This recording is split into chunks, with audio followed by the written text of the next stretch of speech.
კრიტიკული აზროვნების საკვირაო სკოლაში ჩვენ ვმუშაობთ ბავშვებში ემოციური ინტელექტის განვითარებაზე, კრიტიკული აზროვნების განვითარებაზე, მუშაობთ იმაზე, რომ ისწავლონ კოოპერაცია და გუნდური მუშაობა, განევითარონ ლიდერის უნარჩვევები და მუშაობთ მათი თვითშეფასების გაძლიერებაზე. ჩვენ საინფორმაციო ერაში ვცხოვრობ, სწორედ ამიტომ დღეს გადამწყვეტი მნიშვნელობა აქვს იმას, თუ როგორ ვამზადებთ ჩვენ შვილებს წარმატებული და ბედნიერი მომავლისათვის. როგორ ვაწვდით ინფორმაციას და როგორ ვასწავლეთ ამ ინფორმაციის გამოყენებას.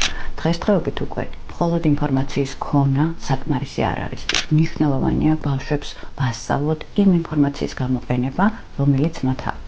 სწორედ ამიტომ კრიტიკული აზროვნების საკვირაო სკოლაში ჩვენ ვმუშაობთ ბავშვებში იმ ემოციური ინტელექტის განვითარებაზე, კრიტიკული აზროვნების განვითარებაზე, მუშაობთ იმაზე, რომ ისწავლონ კოოპერაცია და გუნდური მუშაობა, განევითარონ ლიდერის უნარჩვევები და რაც მთავარია, მუშაობთ მათი თვითშეფასების გაძლიერებაზე. ადგილების რაოდენობა შეზღუდულია, რადგანაც ჩვენ ვმუშაობთ მცირე ჯგუფებში და გვაქვს ინდივიდუალური მიდგომა ბავშვებისადმი. თუ თქვენ თვლით, რომ თქვენ შვილს სჭირდება იმ უნარების განვითარება, რომელიც მისი წარმატებული და ბედნიერი ცხოვრების საწინდარი არის, დაგვიკავშირდეთ.